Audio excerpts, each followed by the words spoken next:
between an LGA socket and a PGA one? Well, it all has to do with the location of the pins, so let me show you. Let's start off with a PGA motherboard. What that stands for is pin grid array, which means that all of the contact points between the CPU and motherboard for communication will live on the CPU itself. You can see all of these little tiny fragile pins.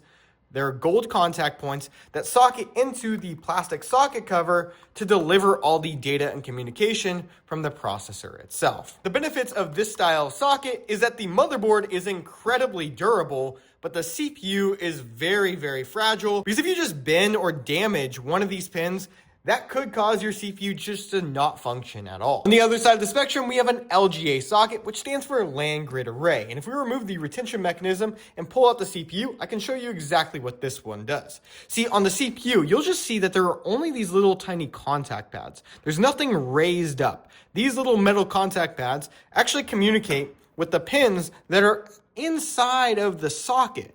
So you can see that there are actually 1,700 little pins across the entire socket, but they're on the socket this time rather than being on the CPU like beforehand. That's the difference between LGA and PGA.